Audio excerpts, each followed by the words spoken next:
everyone, thank you so much for being here today. My name is Denise. I'm also known as heywigsister on Instagram and Facebook. Today I'm partnering with name brand wigs to bring you a wig review. This is Pike Place by Belle Tress in the color, kind of a new color for them, Root Beer Float Blonde. Root Beer Float Blonde, Pike Place. Name brand wigs did send this piece to me so that I could check her out and do a review for you guys and share with you all of my impressions and just give you a good look at her. So if you want to know more about this heat-friendly style, mid-length, sort of straight, fairly low density, really cute, then stick around and we'll talk about her.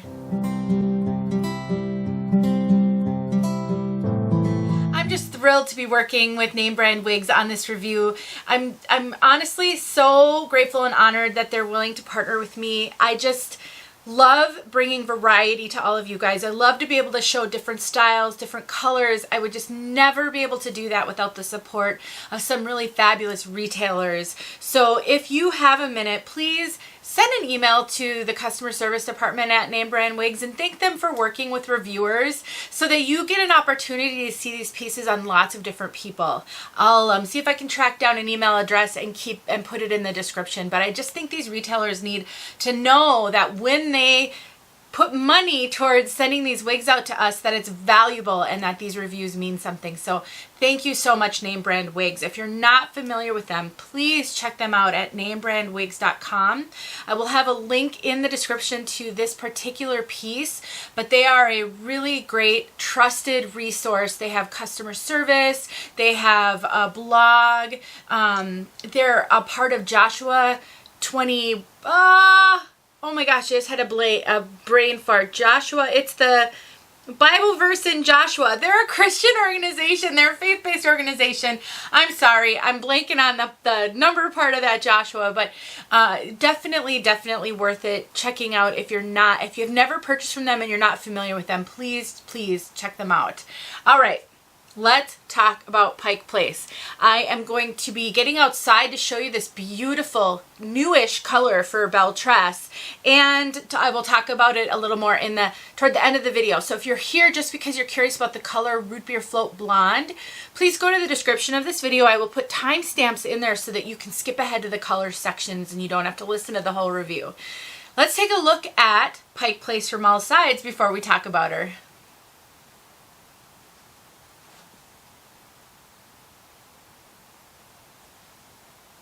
Can see she's got some longish layers. She's not terribly layered.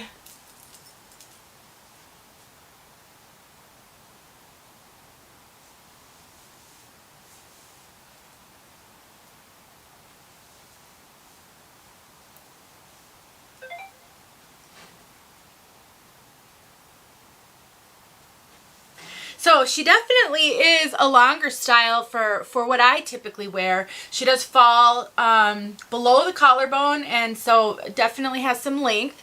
These are heat-friendly fibers. Belle Tress really doesn't have non-heat-friendly fibers unless it's a wig that they partnered with a retailer to do a custom. So when you see typical Belle Tress wigs, at least as of the filming of this video, they really don't have regular synthetic. These heat-friendly fibers are really it's hard to describe. In some pieces, they're super soft and silky and very realistic feeling. I would say on this piece, they feel a little bit coarser than typical. They're still soft, they're still silky, they're still really realistic, but there's a coarseness to these that, you know, I haven't noticed in some other of their pieces. So it's interesting how wigs can vary from wig to wig. This is a relatively moderate density piece. There is a good amount of hair here, but there really isn't any pillowy, poofy permatease. So this one doesn't have a ton of volume. You do get enough hair though that she feels fairly luxurious. I mean, as I play with her, because I like you to see how she moves and how she responds as I'm playing with her. You really get the sense of a full head of hair on this one. So if you're looking for a super light density piece, this one I don't really think qualifies for that. I would say it's not super heavy density, but it's definitely kind of in the middle and more than a light density piece. There is no permatease up on the top here.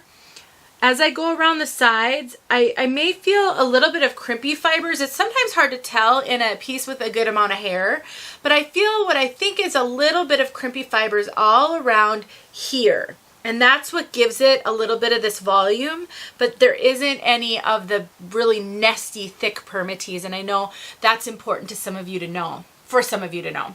As far as the style, there are some very light waves in this one. They're very, very light. So it's not a stick straight piece, but I also wouldn't really call it a wavy piece. It's almost like just sort of air dried straight hair. Most of us who've had straight hair all our lives, even though I don't have any hair now, I did at one point. It didn't ever dry wavy, but it also didn't dry stick straight unless I blow dried it straight. That's what this reminds me of. Something I have noticed, this one is shedding a little bit. Not terrible, but a little bit. And that's something I don't always see in a wig. And it's not a negative. It can happen in wigs. But I want to point it out because if you're new to the wig wearing journey, you might not be aware that sometimes wigs can shed a little bit, especially longer pieces. So if you get a wig out of the box and you notice some stray strands, like it's not shedding every time I do this at all. But you notice, now I got some, I'm like, I can't even get some to show you. You notice like 1 or 2 strands when you run your hands through it. That's not cause for concern. It's when you get big clumps or 20, 30 strands at a time and it just doesn't ever stop when you run your hands through it. That's when you have to be concerned. But if you lose a few hairs here and there, really not a problem. I will give you guys a caution that I noticed about this piece. It hangs in the face something horrible out of the box. It was so bad that I actually couldn't really do this review straight out of the box. I did film it out of the box, but I ended up having to take this front section right here and I had to hit it with a hairdryer. I had to do something to get this to have a little bit of lift, and that worked really well. I don't think it gave it quite enough for everyday wear, but it gave it enough for me to be able to talk to you guys and not constantly, it was like almost like Cousin It hanging in my face. So I do plan to do a Tip Tuesday for you guys, and I'll show you how you can get lift on the front of a wig. I've actually been kind of looking for a piece that would be a good contender for that Tip Tuesday. And I think I found it. So I'm going to show you a couple of different techniques. The one I used today was I put it in a claw clip and I just took this just very front section here because I didn't want to do much to it. I won't modify a wig if I can help it at all because I want you to see what you're going to get. But I just took this section, I clipped it with a claw clip. I just got the hair right here just slightly damp, and then I took a hairdryer and I hit it with a hairdryer. I kind of covered that lace with my finger when I did it, just so that I, didn't hit the lace full on with the heat. And I used high heat, low speed. And I did that until like my head started to feel a little warm. I could feel the heat. And then I left that clip in for a while, like for maybe 25 minutes. For sure it was fully cool. And then I took it out. I just got a little snarl here. And that helped a ton. Again, I could maybe do it for longer. I could do it more. I could put more hair. And I might experiment with that before I take steam to it. But I do think when you get a wig that's really hanging in your face, sometimes you need to go with the big heavy duty item, and that's steamer. But anyway, I'll show that in a future video. I just wanted to tell you about that. Let's talk about this cap construction. This is a monopart lace front wig. So you've got your right, so basically it's a left part going to the right, which is your typical monopart. Most monoparts come this way. You've got your lace front. It's not very wide. I'll show that too when I put it back on, and that does limit your styling just a little bit. Not too much, but if you're going to do a lot of updos or you want to pull that front off your face a lot, you're going to want to pay attention to where that line is. Soft ear tabs that have the adjustable kind of metal stays in them so that you can bend them. No extended nape and Velcro, pull strap adjusters like the bra. those can be tricky to work with. They're not my favorite adjusters. If you find that Belle Tress runs big on you, and it does on me, so it might on you. I know a lot of you have similar measurements to me because I hear about it all the time. You might find that the adjusters on these wigs that have this kind of an adjuster don't always stay put.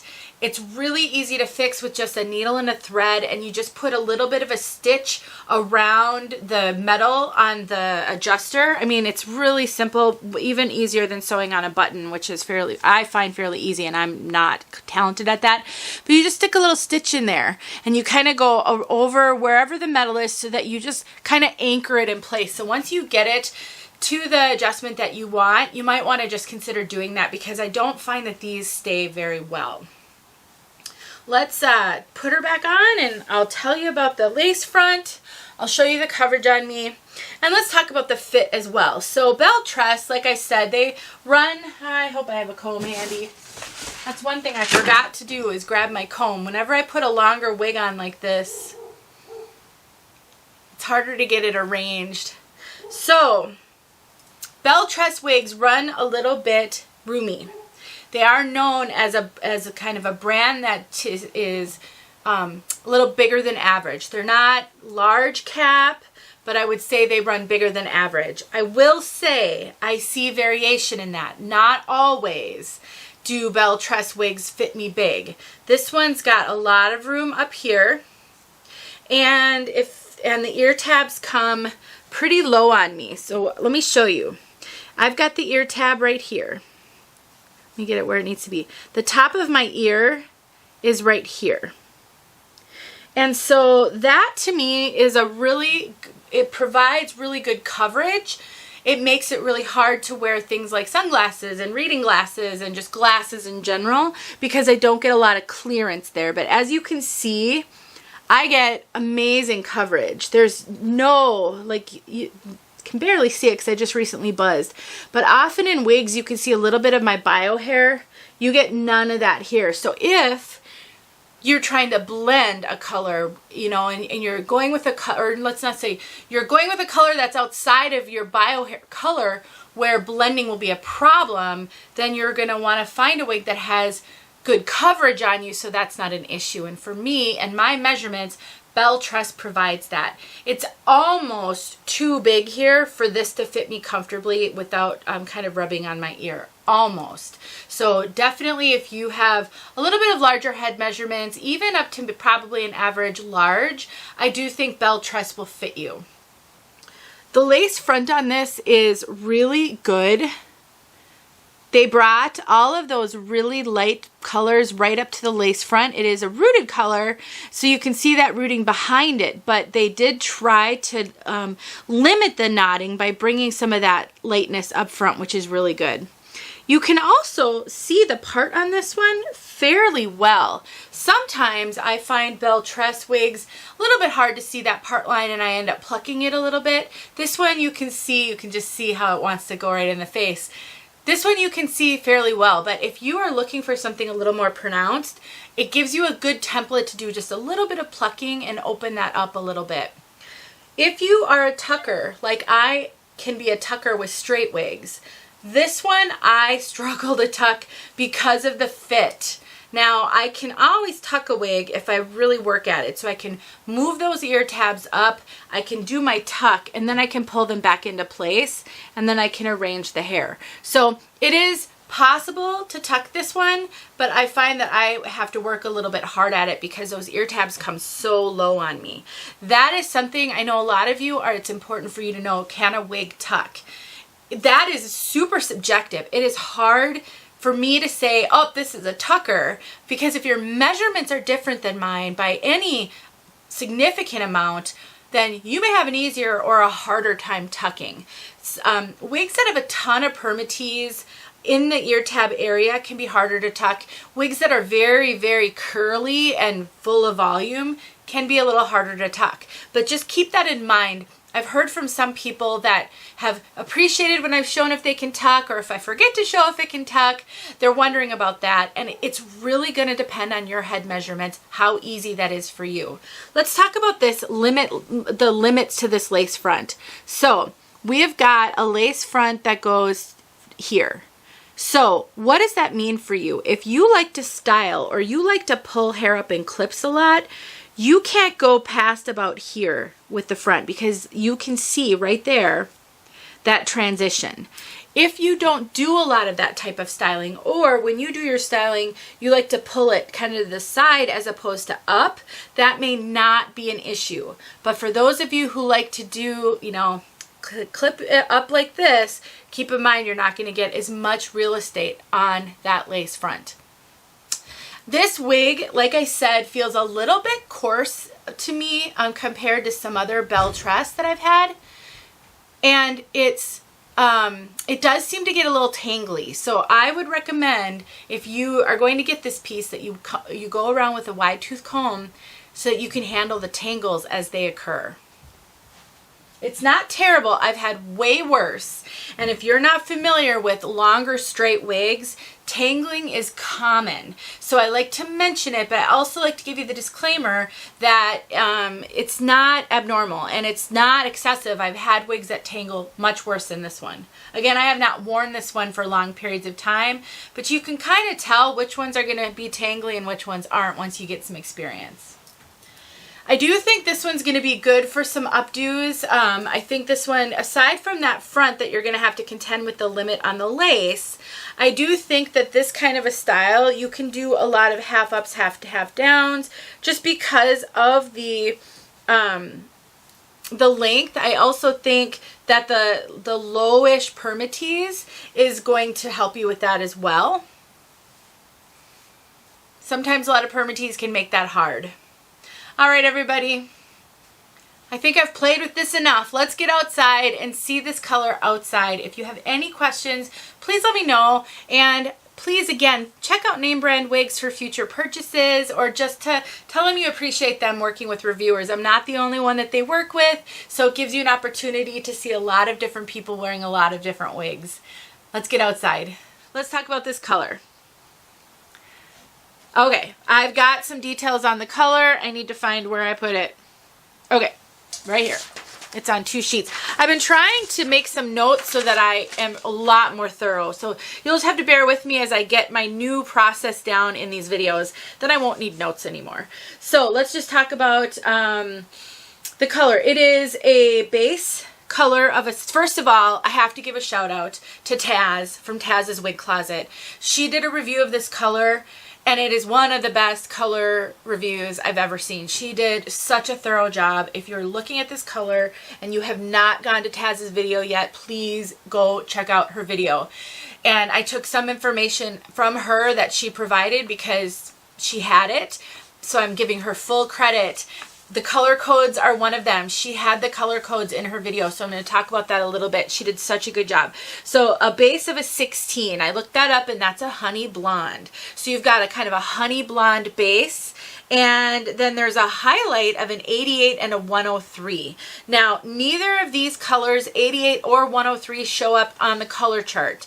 And I do have a lot of color information on my website, heywigsister.com. I have a post that has a document that's a color index that breaks down all the color codes, and a brand color list document as well. So 88 and 103, neither one of those colors actually show up on the color index. So what that tells me is that they're a blend of a few different colors, and the 88 is like a beige blonde, a beige or blonde, and that is where I think some of the warmth comes from. So Taz talked about how this is a very ashy color. I think mine might have a little bit more of that 88, that warm beigey color, than hers did, because as I've been looking at it, I've been looking at it in all kinds of light. Mine seems a little warmer just based on her description than hers seemed. And as you'll hear her and many others say, the way they apply the colors will vary from wig to wig, even the same color scheme.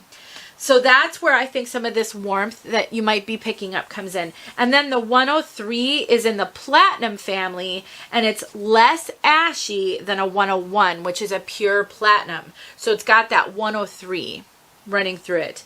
And then the root, I'm assuming that's the 8 that she talks about.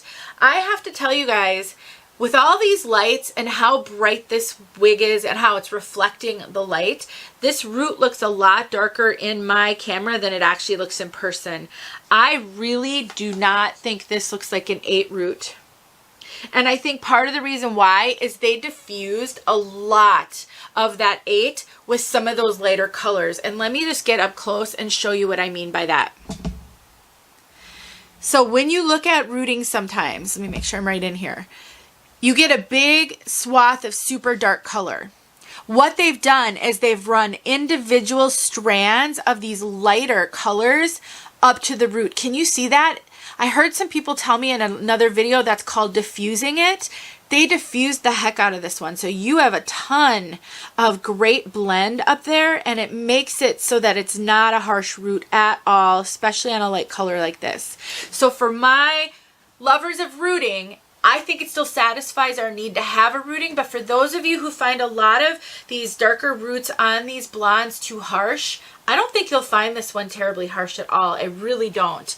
And then here's just this beautiful color. You've got so much awesome blending here. It's just such a fabulous job. Can you see these darker tones? That's what I mean by sort of a beige or a wheat. And she said it was very kind of more ashy. I'm finding a lot of ash, but I think it warms it up a little bit. What does that mean? I think this is a beautiful neutral blonde that has enough ash to satisfy someone who needs more of an ashy color and enough warmth that it doesn't look gray and it doesn't wash you out. I really think this color straddles the line that it will work for most skin tones. That's my assessment of this. I really think it will, with maybe just a little bit of tweaking of your makeup. So it's a gorgeous color. It's just, the application is stunning. So I'm very, very impressed with this. All right, you guys, I'm going to get outside and we're going to take a look at this color outside. I do have an out of the box, and I will close this one with some final impressions. So stick around, you'll see the outside look, and then we'll kind of talk about final impressions and just some gentle, maybe styling conversation. All right, everyone, here we are with Root Beer Float Blonde in natural light. It is so bright out here, I can hardly open my eyes. It's because we have so much snow. The sun is actually behind clouds, which gives this a better look because then you don't have the glare. Root Beer Float Blonde is a gorgeous ashy, sort of neutral to ashy blonde. It has slight warm tones within, but I would not call this a warm color. There's that root. Very well done. Hopefully I had it high enough. Subtle and well done. See that color all the way down.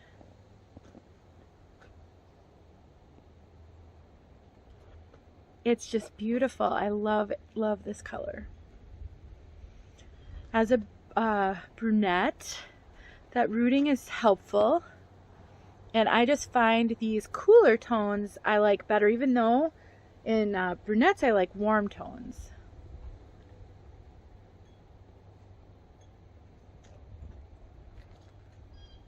Okay, hopefully between this and the inside look you got what you needed. Thanks for watching, you guys. All right, friends, a quick styling segment. I'm not going to do a lot of on-camera styling. I don't do well with styling in general. It takes me a little bit of effort, so I'm going to show you some kind of finished looks and tell you what I've done with it. So this one is just an easy updo. It's just an easy twist. You take a big claw clip, something like this, which I have linked in my Amazon store. I've got tons of different kinds of claw clips. There's so many different ones that you can get, and that's in the description box. You just you gather it all back, you do like a twist, just a quick little twist with your hands, and then you clip it in. Make sure that you pull some down. You can clip it right into the wefting, which is fantastic.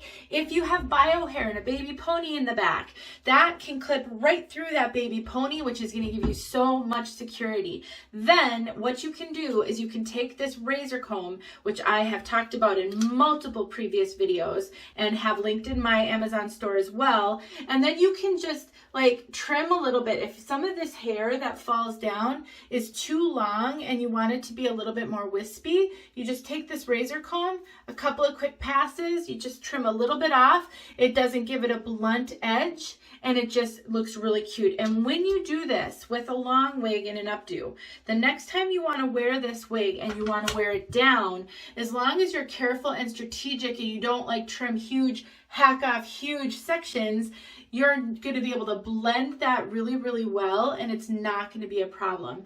And what that does is it hides the line of transition when you pull some of this hair down so that you can't see where the cap meets the head. So let me take this out so you can see just literally how easy it was. It was just twisted up and clipped in, and it's very secure. It will stay that way all day. So that's a style you can take. Sections, now remember that shallow lace front, so you've got to work with that, but you can take small sections, large sections, and you can just start clipping up wherever you want, and you can get all kinds of different looks.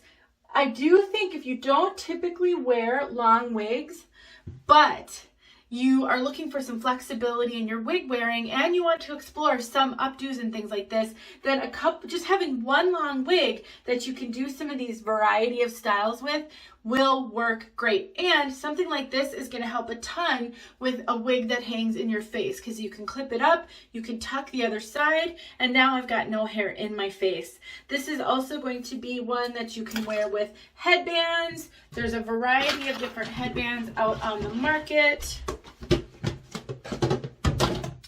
I'll just grab one. These are new, I just got them. Haven't even really tried them out too much, but I really like these cloth covered headbands that almost look like a bandana. And then you can just play, you know, whatever your own personal style dictates. You're always going to need to be cautious that you're keeping some hair forward so that you can't see that line of transition. But it makes for a quick, easy look, and if you're all dressed up, you can get a dressy one. I got some with beads on it.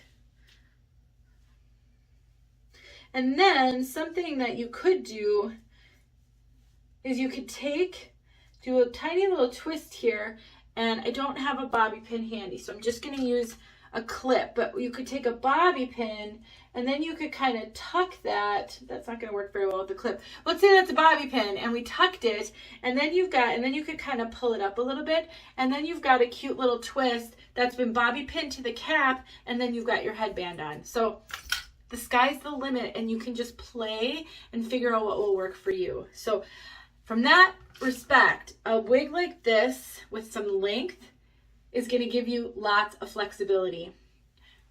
So there you go. There's some styling ideas for you. All right, everyone. I'm here to do the out of the box. I have 3 out of the boxes to do, and I'm really excited about all of them. So let's get to it. The first one is, well, I'm only doing 1 in this video, but I've got 3 to film. Pike Place by Belle Tress, and I'm so excited about this one. It's in the color Root Beer Float, and I'm just loving these cool blondes. Even though on an everyday basis I wear brunettes, I choose to wear brunettes, especially in the winter here, but these cool blondes are just like capturing my heart, and I definitely see myself wearing a lot of blonde this summer. Give a little bit of a tan and then wear some blonde hair. And I'm just really loving, wow, okay, let me grab a comb here. Really loving these Belle Tress Heat Friendly Fibers a lot. I really, really can't wait to start filming some of my Heat Friendly series. Okay, well, let's just take a look at this one. It's a little bit in the face. I just want to check the part out here so I know kind of what I can do with the part. All right. Wigs that fall on your face can absolutely be worked with. So if you order a piece and you put it on and it does this, it kind of just flops in the face and it's, I mean, you're never going to be able to wear it like this. Don't panic. Now you can't, let me wait before I comb it out, because you can't do that until you know if you're going to keep it. So you've got to find a way to start to kind of see what the potential is before messing at all with that part line or with the fibers. And that can be really hard if it's got a zigzag part that's making it really hard for you to see how it's going, you know, how much work it's going to be. So you just do the best that you can. But I tell you, steam works wonders for getting hair off the face. So right now I'm just assessing, does it feel good? Does it look good? Can I manage the density? Does it have the permatease or poof that I'm looking for, whether that be very little or a good amount? All of those things. That's what I'm assessing, because I need to know if it's got the basics, the color, all of that. That's what you are going to do before you do anything. So once you do that assessment and you say, yep, I can do all of that, check, check, check. Then you're going to say, okay, but this, if I can't fix this, I can't wear it. And I'm going to tell you from experience, you can fix this. So the first thing I'm going to do, it's got a bit of a tangle here, so I'm going to comb it out, is I'm going to comb it all forward. And then I'm going to start to try to find that part. Where's that part line? Some you will be able to find easier than others on these mono parts, but that's the next step, is how can I get this to part? That one actually parted pretty easily. I still have flopping hair, but I was able to find that part line just by combing it forward and then sort of trying to find that separation point. Wow, this is so cute. Oh my gosh, I'm so excited about this one. There's a little bit of shedding. That is not uncommon. Some wigs don't shed at all, and some shed a little bit. The longer wigs, sometimes you see a little bit more shedding. So don't panic about that. Oh, so cute. Let's look at the back. Yeah, this is a super, super cute style. I can see lots of fun kind of updo and clip potential, because it's just a little bit borderline long for me. All right, so what am I going to do here? She's got a tad bit of, maybe a little bit of box hair because she's a little flat, but she doesn't really have any permatease, so there's not going to be a lot of lift that I'm going to get just organically on this one. But like all wigs, I like to hang them upside down for a while out of the box just to wake up the fibers, shake them out. I will shake out a long wig very gently. I will shake out a shorter wig super, super vigorously, a shorter wig, especially with a lot of permatease. But these longer wigs, I don't want to cause more tangles than is necessary. So I'll, kind of shake it around. I'll get my fingers in there, although there's really no permatease at all for me to wake up. And then I'll just hang this upside down by the tag for a little while, for, a day or however long until I can get to it. I don't think this piece absolutely needs the hanging upside down because it looks really pretty good out of the box. I do think you'll want to sort of wake it up, shake it out a little bit, just, get the fibers moving in a different direction. But from the standpoint, I'm going to take this tag off while I talk for a sec here, and then I'm going to put her back on one more time.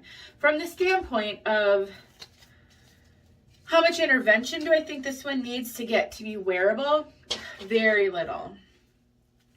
Looking really good out of the box. And that is often what I see in straight pieces and pieces with not a ton of permatease. I find that they tend to be the easiest to manage, the ones that are the most quickly ready to wear. And honestly, the ones that I see the least amount of variability in. Oops, I just combed my earring out of my ear. I'm not used to wearing big hoop earrings. Okay. Yeah. This one's going to be really cute. So I'm going to hang this one up and then grab her so I can do the main review, which you've already seen, but now you know what I dealt with out of the box. Thanks for watching, guys. Hope this helped.